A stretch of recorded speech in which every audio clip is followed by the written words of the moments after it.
Salut, c'est Trado, je suis content de votre pour la mise à jour de la préparation de la semaine de trading. Je vous rappelle que ce format s'adresse plutôt aux traders expérimentés, ceux qui ont un minimum d'expérience en trading. Si vous n'avez pas de méthode, mais la mienne pourrait peut-être vous aider à en trouver une. On va commencer par le CAC 40 en données H4 comme d'habitude.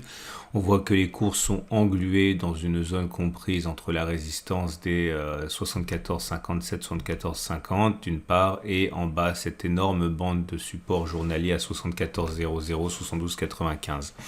Ceux qui veulent acheter ont une difficulté qui est la suivante, c'est que même si la zone de support ici est évidente, un stop de protection est difficile à mettre parce que pour invalider le scénario aussi, en fait, il faudrait descendre et clôturer en dessous de la zone de support journalier, ce qui pose un stop de protection extrêmement loin.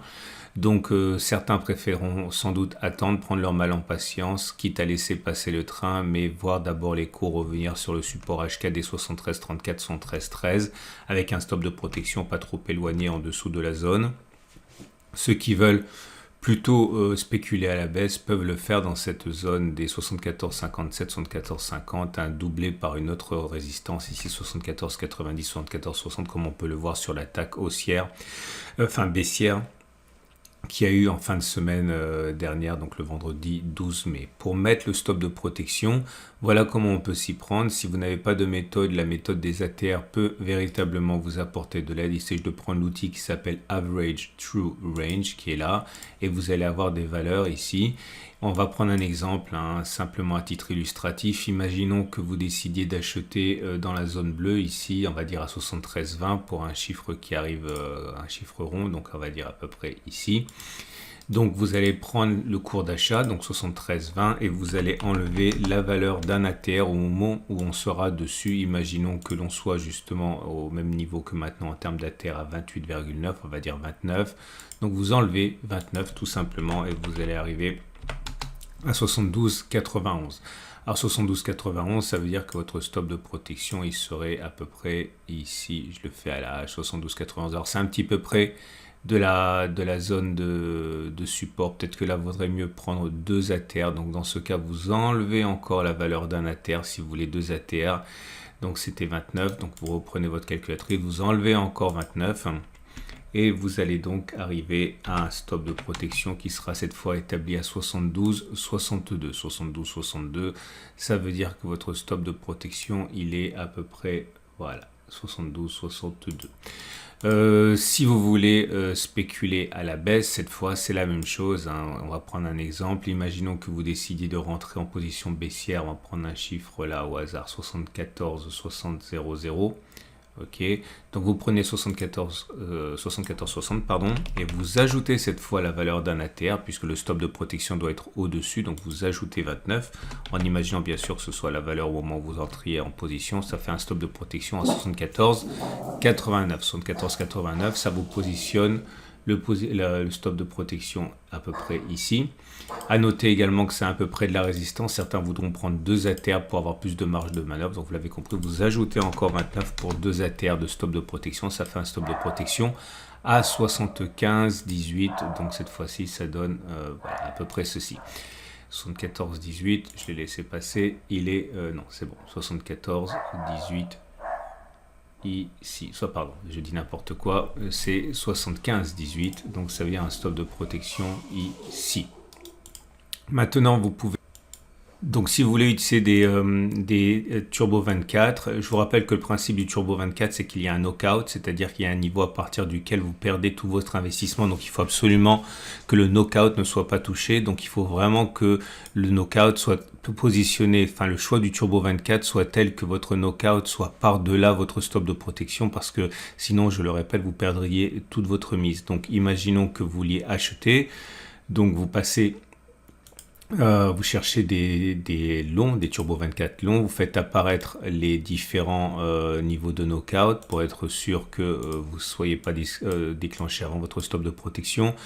Donc on a dit que si vous prenez deux ATR, votre stop de protection il est à 62,61, vous avez deux knockouts ici qui sont assez éloignés, donc c'est bon. Par exemple celui à 72,34, c'est ce turbo là qui pourrait éventuellement vous intéresser, vous cliquez dessus.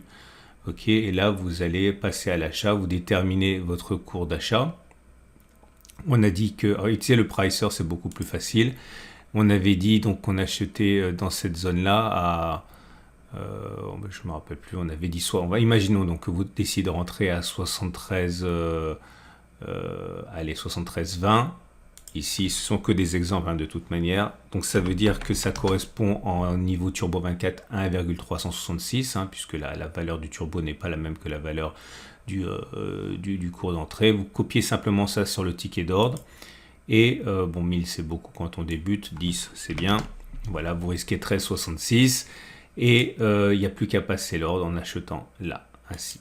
Okay, et donc ça veut dire que lorsqu'on arrivera à ce niveau, vous achèterez. Lorsqu'on arrivera au stop de protection que vous voulez mettre, vous sortirez. Et surtout, ne laissez pas les cours descendre jusqu'à 72,23 parce que vous perdriez toute votre mise. Imaginons maintenant que vous voulez spéculer à la baisse de la manière dont on a parlé.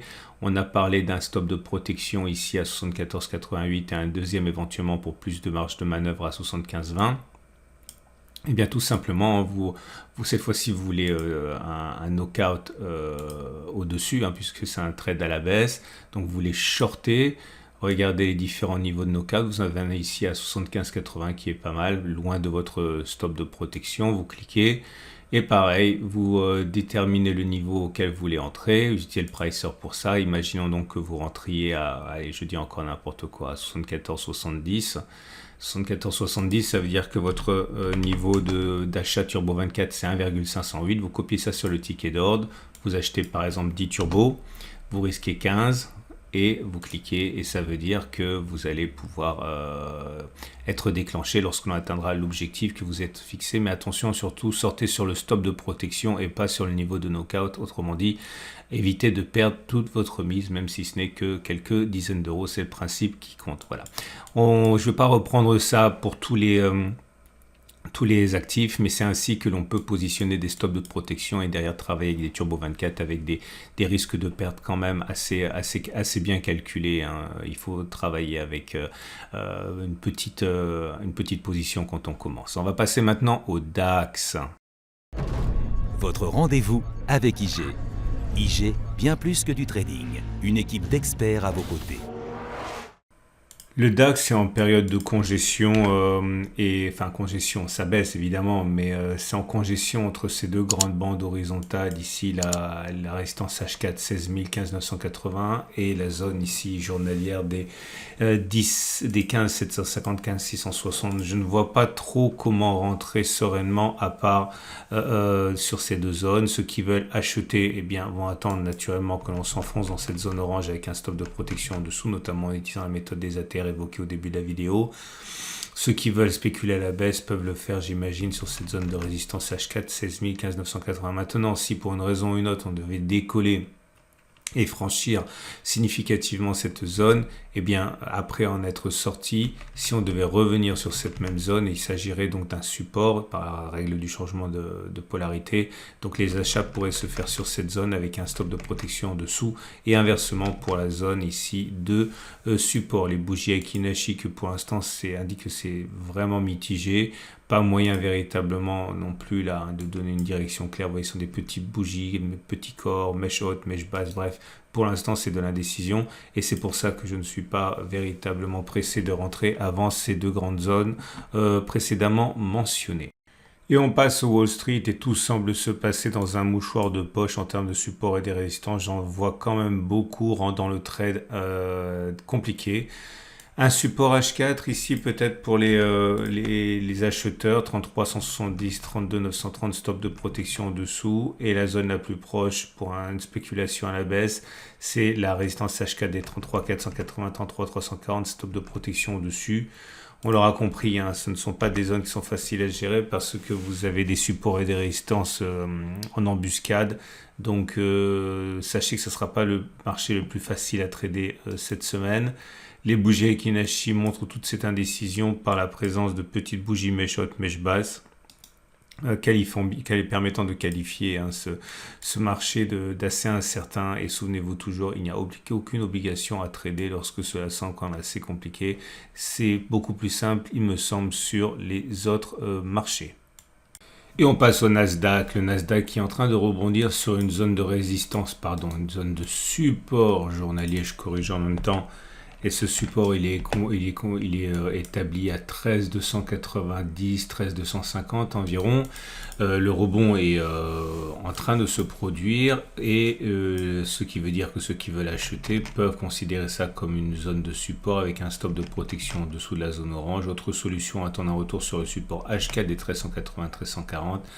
Stop de protection en dessous. Et si vous avez un signal qui se manifeste n'importe où dans cette énorme zone orange, je n'ai pas pu faire mieux que tous les représenter parce qu'il y a des supports partout, on est descendu en escalier, bref. Ceux qui auraient un support sur cette zone orange pourraient être tentés d'acheter avec un stop de protection en dessous du support, enfin en dessous du signal. La résistance la plus immédiate est à 13 440, 13 420. En deuxième rideau, 13 550, 13 460. Donc un signal baissier qui apparaîtrait dans cette zone-là pourrait être saisi. Si vous avez un biais baissier, stop de protection au-dessus.